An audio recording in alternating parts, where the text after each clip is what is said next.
Hey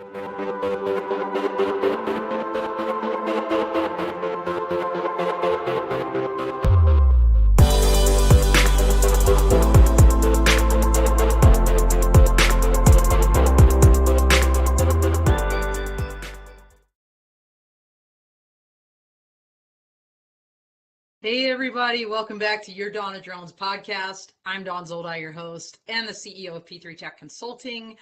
We are ending an incredible month dedicated to New Year, New Tech, sponsored by Elsight and Speedbird Aero. So thank you both for that. And we have with us, what an incredible guest to end this month together. Dean Attridge is the VP for Customer Solutions. How do I say it, Dean? Solutions engineering. Solutions engineering. Okay. At Volatus Aerospace. And by the way, everybody, if you missed any of this month's episodes, and we had Manuel from Speedbird with Yoav from Elsight kicked it off. Then we had Tyler Roberts from Paladin. And last week we had Matthew Borowski from the Defense Innovation Unit, the Blue UAS framework guy, with Chad Sweet from Modal AI. If you missed any of those, go back and watch them on demand. And don't forget to subscribe to AUVSI's YouTube channel to always get those notifications. And by the way, a couple things about Dean and Volatus. Number one, Volatus is sponsoring again the Above and Beyond series. So Dean is appearing as part of that series that highlight individuals and other companies that are doing things that are above and beyond, just like Dean and Volatus. So very excited for that this year. Second, we're live. So don't forget to ask Dean your questions, jump in the chat, give us positive encouragement, all of that. And last but not least, we're not going to go deeply into Dean's background because Maggie Schuster did that on Clubhouse last week. We're going to drop that link for you. Listen to the replay. But the 30-second elevator pitch, Dean, go ahead and tell us about your background real quick. British, living in Florida, now an American. That's Ex-British military. Yeah, ex-British military, did far too many years and got out in 2016, joined the drone space through the military. A lot of time on military drones, and then came out into the civilian drone space 2016. And not just military drones, but helos too, right, Dean? And general. Yeah, I flew helicopters for 20 odd years. So yeah, a little bit of time in the seat. Hence my back still gives me trouble. Just a little bit. All right. Very good. Well, what Dean does is he goes out and he works with folks to look at where they are, what they need, and what products can serve what they need to achieve. And so that's what we're going to talk about today is the Volatusphere and the products that they have acquired, since we are talking New Year, New Tech. And but before we get deeply into specific different products, Dean, can you just give us the high level overview of the solutions, both drone integrated solutions and services that Volatus offers? Yeah, sure. That's pretty well everything. Yeah, we are both a manned and unmanned airspace company, data gathering and service provision. We do equipment supply. We do training. You name it, we're pretty well involved in it. We have a department or an entire group of people that are focused on pretty well every aspect within the drone space. So it's very, very broad. We can get into more detail if you like, but yeah, pretty well everything is the answer, I think. I don't think there's anything we missed out on. Well, and we've got a great video. I'm going to go out on a limb and say Daniel Gagne, your chief storyteller and strategic communicator, put this thing together. So let's go ahead and roll it.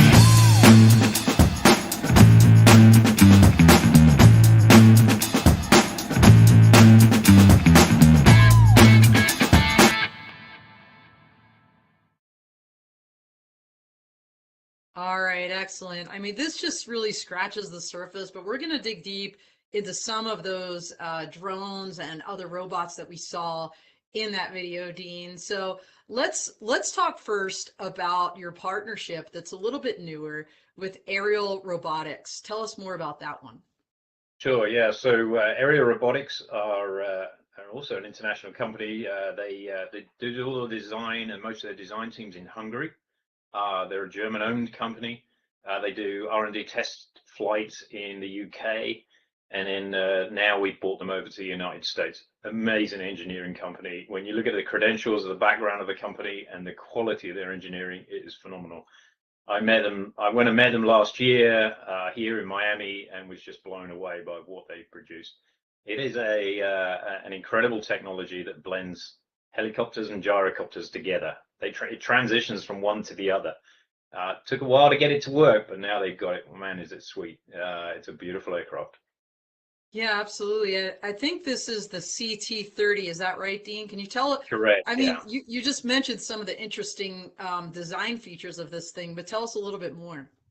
So yeah, this is the CT-30. This was an earlier test flight, but it's well worth discussing because this is in the Himalayas at 12,000 feet, and What? that's 10 kilos underneath it, and it lifted from 12,000 feet up higher. 30 minutes endurance at 12,000 feet is pretty interesting performance figures. So yeah, a lot of interest from those high altitude nations. Our Peruvian partners, India, with all their Himalaya areas, very interested in the performance at altitude. Yeah, you mentioned that you met them last year. So did I um, at the Grand Forks UAS Summit and Expo. And Will Cromartie, they hired him, and Yep. Will's from that area, very active in North Dakota. And Yep. I was just going completely gaga over their aircraft because they had it at their booth. And I'm so excited to talk more about them. And then there's the GT 25. Is that right? I think we have an Correct. image of Yeah. that as well. Let's check that out and tell us more about this one. Yeah. So the GT25 is the surveillance and payload carrying version. The others, the CT-30 is really focused on cargo, although you can put anything underneath it you want. Very similar drivetrain, but this is the GT-30. This is an under 25 kilogram VTOL aircraft that does 2 hours of endurance with a full payload on it. So Wow. And incredible here's another performance view. figures. Yeah, yeah. It is whisper quiet because it unloads that rotor in forward flight. It'll do just on 90 mph forward speed, and it brakes so quickly. It's like, wow, really? Twin engine design. If an engine fails, it'll still come back to you. And if all fails, it'll still auto rotate autonomously down to the ground at a really slow descent rate as well, and flare itself at the bottom to land. So incredible technology. Uh, Absolutely. So tell us a little bit about the use cases then for these two vehicles. The CT-30, you said for Yep. delivery, but like what kind of markets are we talking about here from a delivery Yeah, aspect? CT-30 is definitely a logistics focused aircraft. Lifting heavy loads from A to B, and we're working with that in the near future. And then the GT25, long linear inspections, long endurance surveillance operations, whichever is appropriate to you. We got a whole draft of cameras that we can install on it, from everything, and LiDAR, what you need on it, we can do with it.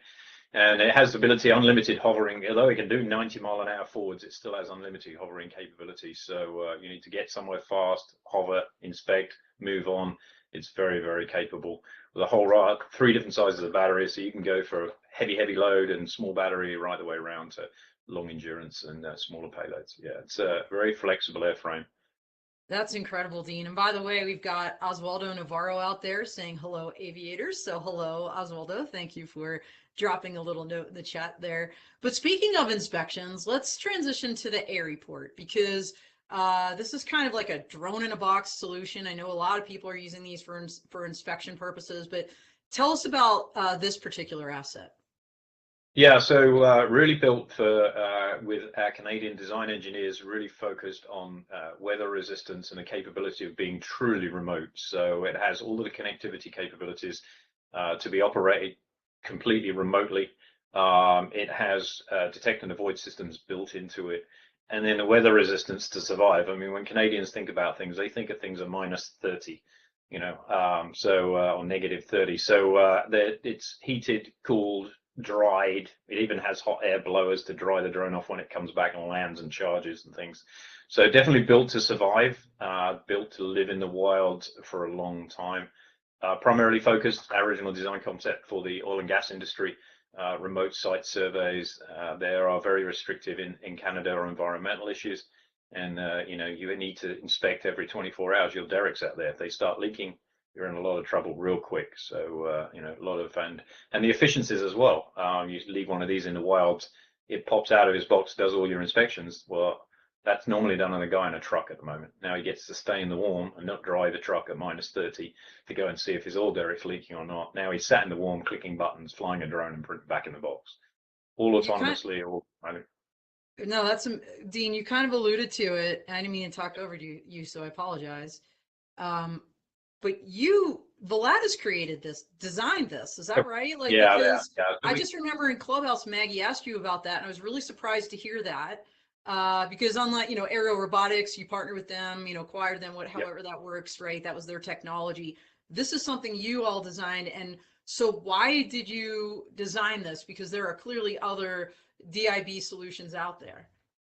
There are, but not those that survive in the wilds of Canada, unfortunately. So we had some very specific requirements. We had to work with Transport Canada to get the approvals, which we have obtained, and we actually did the testing on an airfield. So we have a BV loss clearance on an airfield to do runway inspections with this aircraft, with that setup. So yeah, and it's the best place. If you want to do detect and avoid testing, do it on an airfield. So and that's what we did. So yeah, it's proved to be a really popular item, and our engineering team in Barrie, when we can't find the right solution, they build it.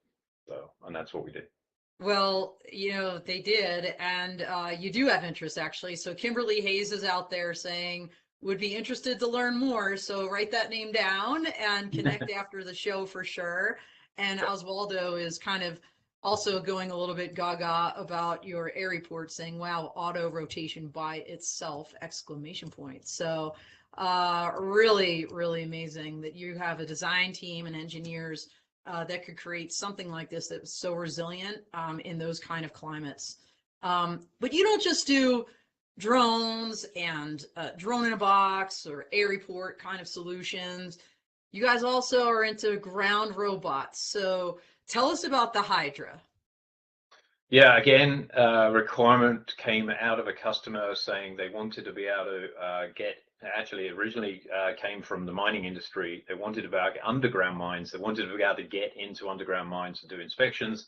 They wanted to go under in an open plant mine. They also wanted to go under very large vehicles and do inspections without risking someone underneath. Those vehicles drive around all day. They collect mud. I mean, we were talking about the huge things you could literally walk under. It's dangerous to walk under them because they collect stones and rocks, and we're talking the size of boulders underneath them.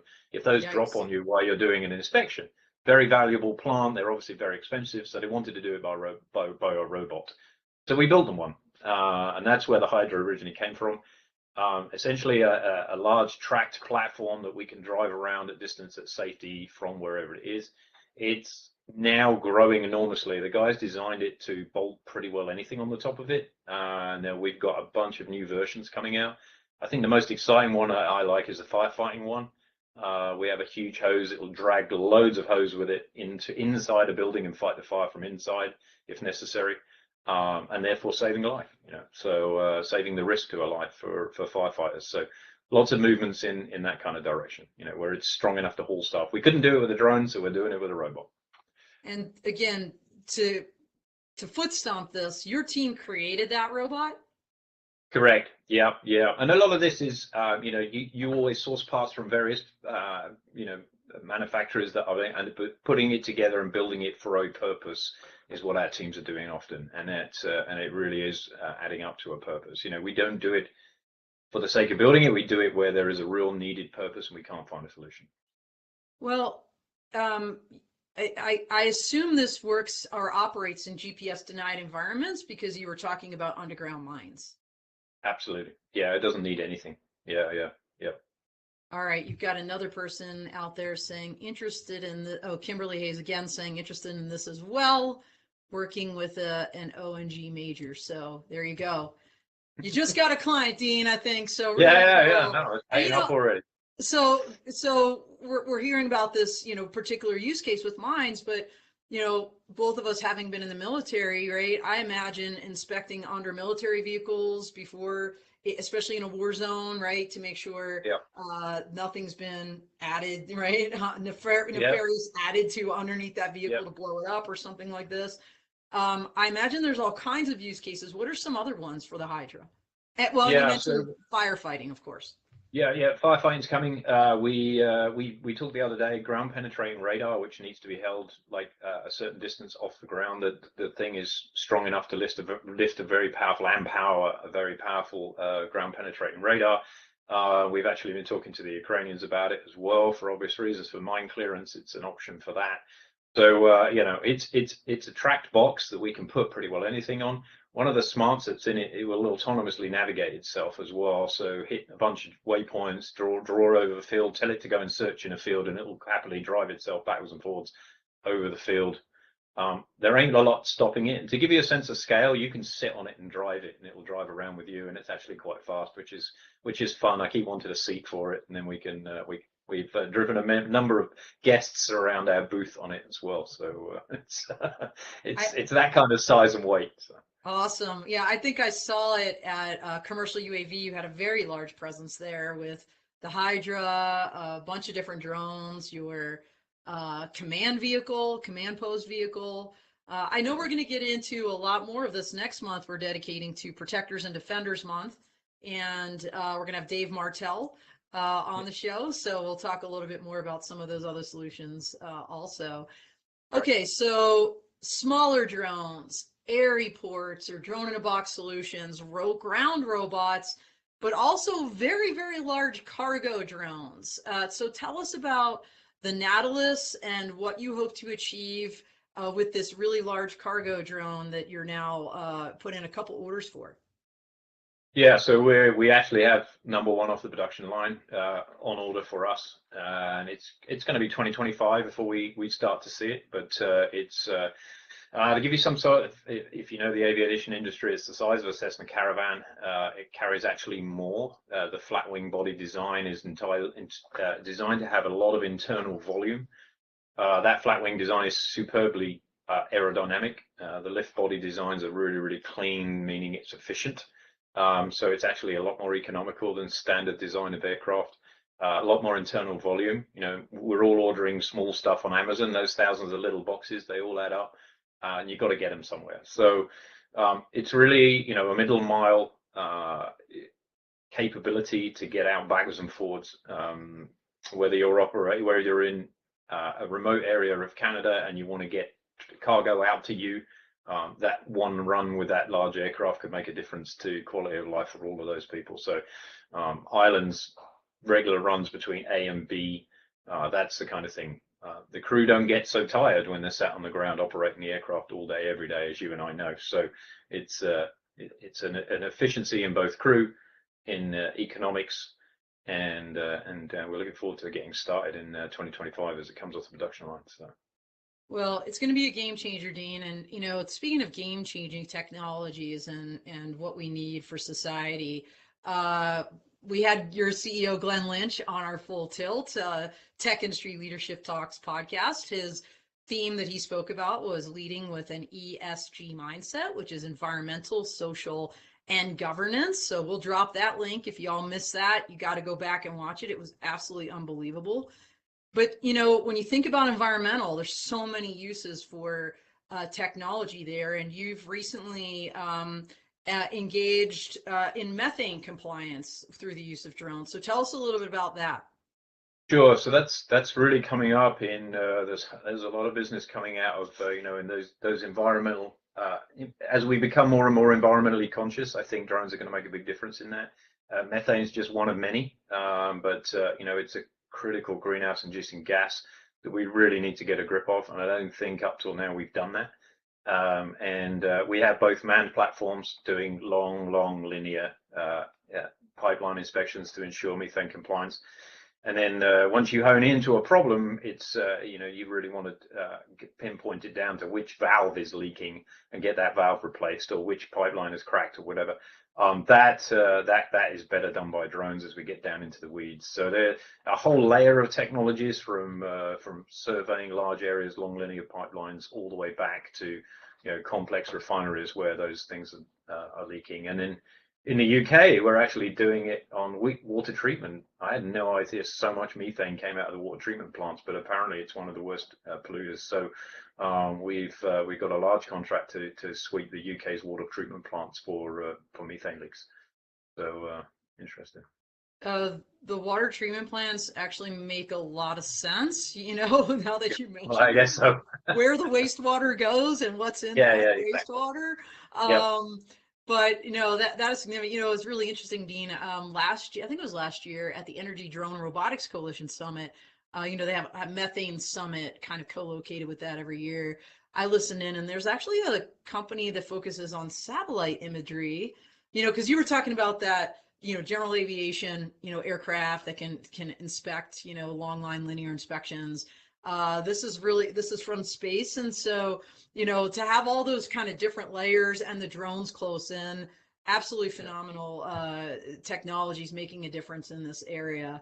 So what did I miss? Any other new tech before we kind of neck down into the problem statements? Because so let me ask you, any other tech you wanted to cover, because there was a lot in that video, and I think we covered almost everything that we saw in the beginning of the show in that video. Sure. Sure. And up and coming work technology worth, and we have some announcements coming on now. But this is a year of connectivity in my mind. People are really starting to focus in the problem of connectivity. It's an enabler for BV loss, and it's going to become critical. And that's where we're really looking to in this year. That's where a lot of our research and efforts are going into ensuring connectivity and compliance for connectivity, because we're being held accountable. What happens when you try to get a BV loss waiver? The first thing, well, what happens when it goes lost link? Right. Not only is the behavior of turning around and going back again is not good behavior. You want to not permit that. You want to be efficient. You want to continue in your mission, even though you dropped link for a while. That's not easy achieved, and it takes some solutions. And we've worked with Elsight, with one of your sponsors here, and there are other solutions as well where those guys produce equipment specifically focused at it. Light enough to fit on a drone, but ensuring connectivity so that we can achieve the missions that we set out to and grow towards BV loss, which we're rapidly doing. Canada's got some really interesting news coming up soon, so I think it's going to lead the world. So all right. Well, I'm glad to hear somebody's leading, Dean, because I just saw that report Yeah. that came out, had a chart like US was at the bottom. It was so depressing, man. I was like, really? Yeah. So I'm glad to hear that. I agree with you. Connectivity, huge. Other aspects of command and control, always communication, right? Yeah. And we're just going to see more and more of this. The ecosystem is going to continue growing. But, as we kind of look at, if someone was stepping back and watching Volatus from afar, and I've kind of been doing that, right? Like, we've worked together, but I've been watching the industry. You see these announcements here and there, and it's, I could see where somebody might be like, what are how do you connect these dots? Like, why this and why that? What's the connective tissue? And I think you gelled it up for me pretty well in Clubhouse, and you can correct me if I'm wrong here, but the market use cases, the problems that you guys are trying to solve are very specific. It seems like you're going after large cargo operations, public safety, and then let's call it protectors, defenders, public safety, and a little bit into the defense. We're going to talk about Ukraine, in a little bit in the show. But is that kind of a good summary of the kind of the two major focus areas for Volatus? And if I'm right, then can you explain why that is? Sure. It's a little broader than that. We do a lot of service provision as well. We have a huge network of contractors that work with our Connexicor company, and in in Canada, we have a number of teams dotted all over Canada because of the vast size of the country that work in that direction as well.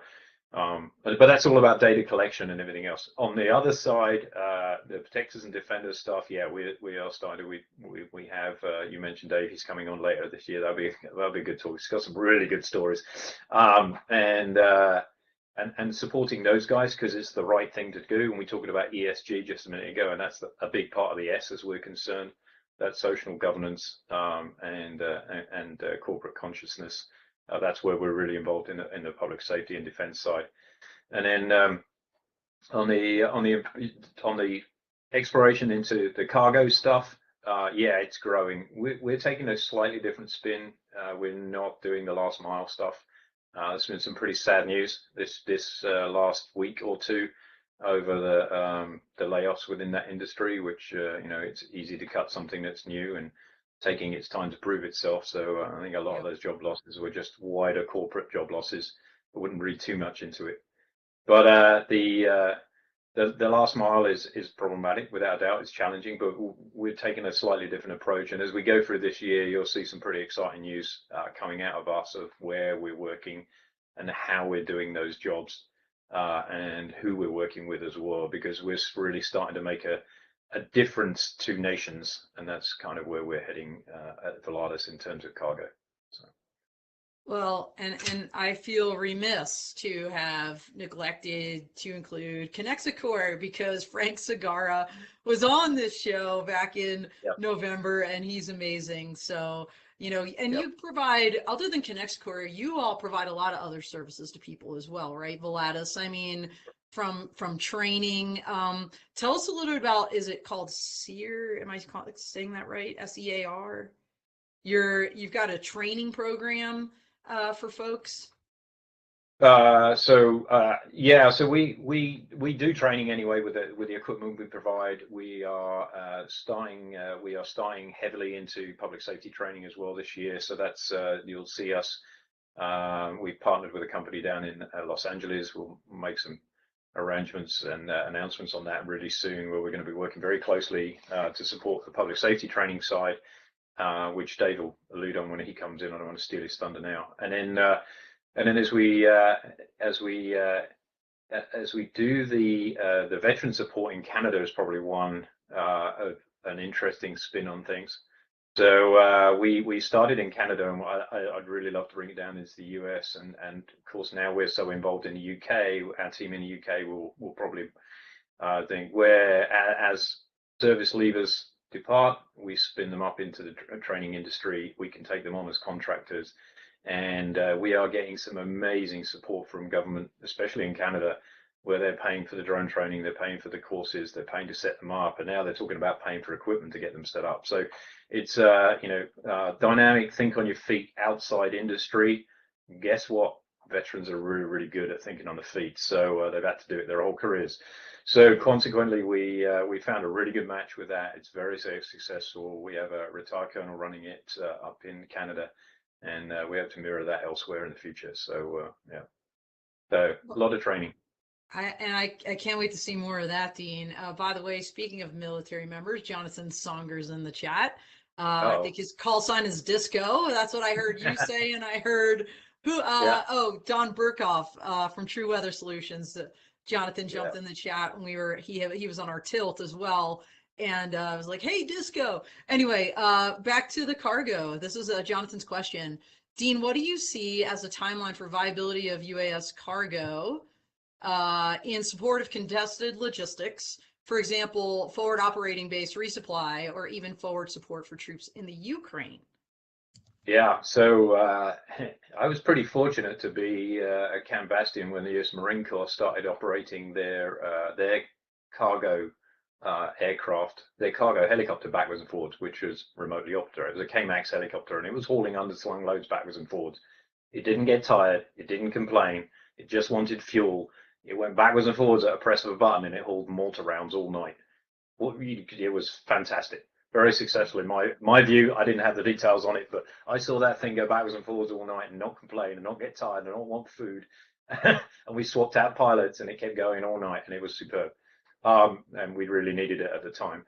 So in the same vein, how do we do that in a contested environment? Disco, we've done it. We've done it for years in the military. We just need to find a way to do that in civilian life with slightly more risk aversion. And the difference we could make in places like FOB resupply and Ukraine, yeah, it's been done before. We could do it again if we need to. I'd love to help the Ukrainians get a couple of KMACs out there and haul stuff backwards and forwards to their isolated troops, because it has happened and the summer's coming and it's not going to be good out there. So yeah, very much so. And I think de-risking it by taking the crew out and putting them backwards and forwards in aircraft makes it safer for all of us and gets the supplies where they need to be. So it's a future growth path without a doubt. Yeah, this is almost becoming like a bridging episode to our Protectors and Defenders month here, because we got another question I want to ask you from the chat from John Lee. Dean, can you expand on your efforts in public safety, specifically next generation 911 and support of first responders on the scene of an incident? Yeah, so you've heard the catchphrase drone as a first responder, and God bless them, Chula Vista PD have done an amazing job at driving that forward. The drone responders team have rallied around and they've made it easy for people. We're supporting a number of agencies and actually bringing it into a number of new countries to spread the love. So it's coming. Drone responders and drone first responders using drone as a first responder is definitely a growth path. The growth beyond that is really about connectivity, and we're working with a couple of partners at the moment to really make the connectivity between the drone and the guy on the ground almost seamless. So that's something that I'm hoping that we can do in the near future. We have a number of partners who are excuse me while I look down and my phone decides to turn itself. So we're working with a number of first responder teams that are bringing drones as a first responder into their agency, but we're going a little beyond that. We've got partners that can bring in other additional capabilities which cue the drone to the right place at the right time, and that's something we're really starting to explore. So I mentioned connectivity. This is where we're going. The officer arriving on scene is really going to have a lot of information in his hands when he gets there in future. Well, and that's what they need, because from what I understand, it's those first few seconds on scene that are the most dangerous, especially if you don't have situational awareness of what is happening. And frankly, to know what assets you need to bring to bear on any situation when you get a call. Yep. So phenomenal use case. And we're talking about the Ukraine, so I want to pivot. I want to talk about that, because when you think about social impact, Volatus has been very upfront and very out front in regards to your support of Ukraine. Can you share with us some of the technologies that you've been able to share with the Ukrainians and the impacts they've had on the battlefield and frankly for humanity in that context? Sure. Yeah, we got involved with Ukraine very early on. In fact, as soon as the latest invasion comes on, I say the latest invasion because we forget sometimes that war's been going on since 2014. It's just scaled up this year to the point where we took notice properly. But the difference it's making on the battlefield is just the same as it's making to the first responders here and everywhere else. It's saving lives. A lot of those people out there have picked up a rifle the first time to defend their homeland. They don't have a lot of training. Then imagine the bravery that takes, and then to go through. I told a story on one of my previous podcasts that, okay, so you're an IT consultant, you pick up a rifle 6 weeks later, you're defending your homeland. No idea, you never flown a rifle before in your hand. Now you're asked to go through a wood at night and find the Russians. I'd rather have a drone, wouldn't you? And I think that's the driver before it. The technology is available now to take that really risky operation forward, do it, and they are desperate for drones. 1,000 a week is the kind of quote at the moment. That's what they're going through. The technologies that jam the drones, cause problems with the drones on both sides, is being used to extend. And we've really seen the transition of war with Ukraine to, COTS drones being used as a life-saving difference on the battlefield. Right the way around to much more sophisticated drones traveling thousands of miles to attack infrastructure, so and countering those as well. So it's the robotics world has really come into warfare now, whether it's counterterrorism work in a foreign country as you and I fought through, or now in an all-out war, World War II style, but with modern technology thrown in there. It's it's a huge issue whether you're an infantryman with a small backpack drone, or right the way up to 30, 40 miles deep, where we are now in a stalled battlefield because of the weather, with artillery counter battery fire against each other, trying to reach out desperately far enough to make the limited ammunition they have really count. So which drone or drones, Dean, did Volatus contribute, and in what manner did you contribute? The whole draft of drones, from small manpack size stuff. We developed a fixed wing specifically for them at their request, and then we're also pushing for some much more larger capable drones, which hopefully we'll hear in the next week or two whether we've been successful in getting those out to Ukrainians, because they really need something that can see deep and far, so that they can plan and use the limited. We have to forget they're completely outnumbered still, and that's not going to change. So they have to be extremely efficient and have the intelligence to be efficient, and that's what we're hoping to give them. Now, I know you have direct connections with folks on the battlefield, but you're working also through nonprofits. In other words, this is an article I wrote for Drone Life back in last May about what you, Volatus, and some other commercial off-the-shelf, as you call them, COTS companies were doing. So you're working with nonprofits and others, right? Kind of outside the normal, like, in other words, it's not the Canadian or US government necessarily sending these drones over from Volatus, right? No. It is charities, government organized charities, right the way through to individuals looking for a drone to send them out. We've made some amazing contacts. There's a very large Ukrainian community in Canada, so that's kind of made a difference. We've actually hired a Canadian refugee now to help us with that case, and actually we've brought Ukrainian Marines over to meet with us and advise us and everything else. So we've been very, very engaged with them. So yeah. And, that's amazing. And you kind of joked about it on Clubhouse, but you guys wound up on some list with the Russians? Yeah, I think our entire C-suite. Somehow I'm not. So I probably will be after this. You will be after this show. Yeah. Our entire C-suite is now is now banned from Russia for life. Yeah, so they're on the list. So. Bummer. Real bummer. Yeah. So let's quote our Ukrainian Marine, how will they live with themselves? I don't know. So let's stick with this idea of technology for social good, but pivot the topic to the indigenous peoples that you've been working with. You mentioned, training and things like this, but can you elaborate a little bit more? Because honestly, Volatus is a company that walks the talk not only when it comes to ESG, but also diversity, equity, inclusion, and accessibility. And I love that about you guys. So tell us a little bit about the work you're doing with the indigenous tribes and peoples up in Canada and elsewhere. Sure, yeah. So obviously there's some very, very remote communities in Canada.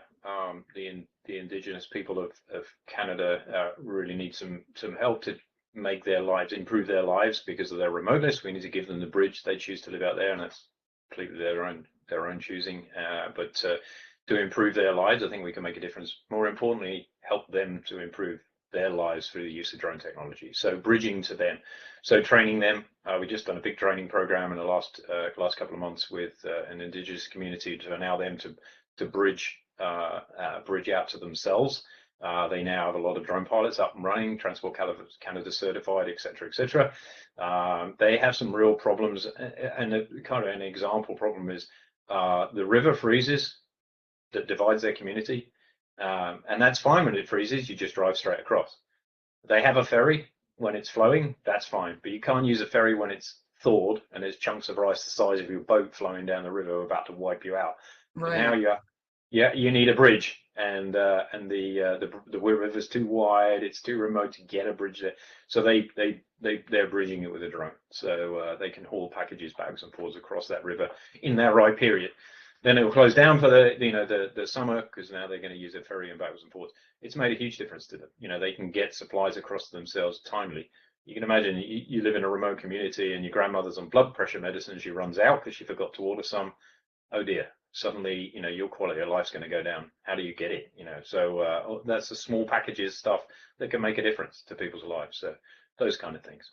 Well, Yeah. that's incredible. And I know I spoke with Glenn about this. Of course, you've been a huge supporter of women in drones and other groups. So thank you for everything that you do. So what's next? What's next on tap for Volatus?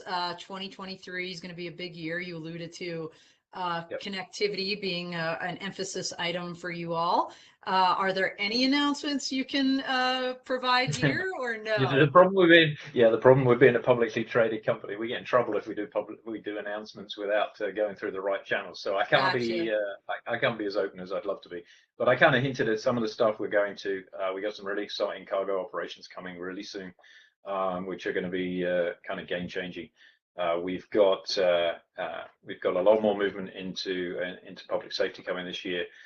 With some new launches and new countries, which should be interesting as they adopt where the US has led. And then I think just to flip back to Ukraine, we're going to see lots of changes out there this year. So those are the big areas. Binding that all together, the drive forward in connectivity and regulatory changes coming shortly. We hope. Will allow us to continue moving forward.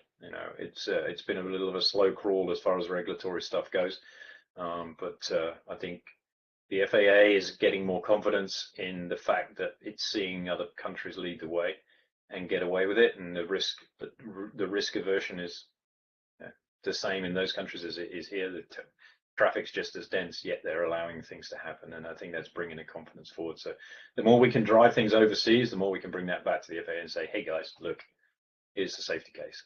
Yeah, it's working, right? So Yeah. So people are already connecting with you on LinkedIn. At least I saw a note, hey, I already sent you a message. Are Okay. there events coming up, Dean, where people can meet you in person? Yeah, actually I tried to print out my movement spreadsheet list. Oh my gosh.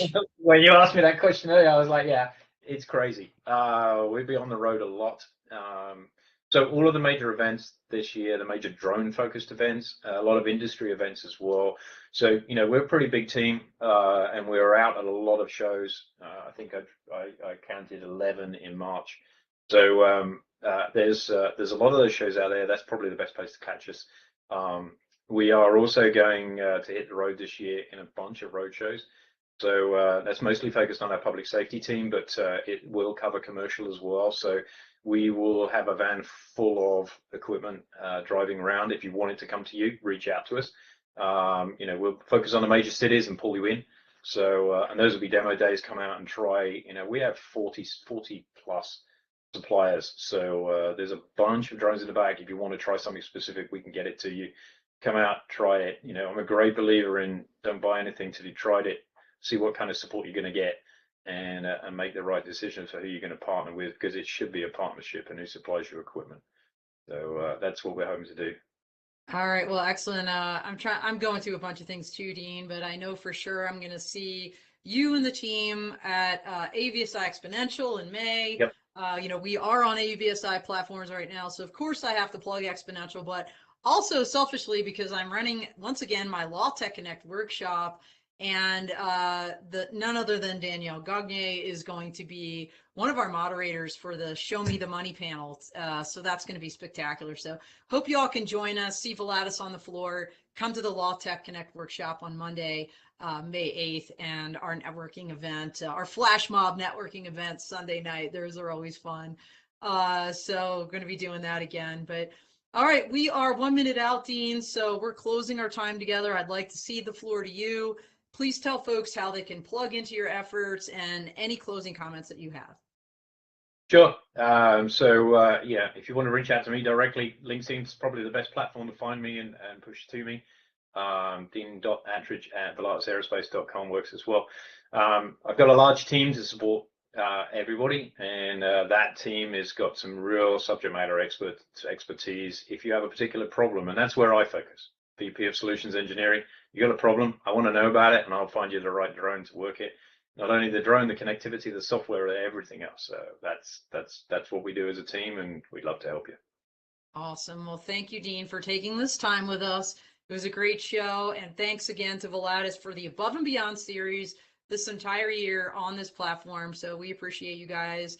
And thank you, everybody out there, for joining us and for the active chat today. We love you, and we are out here.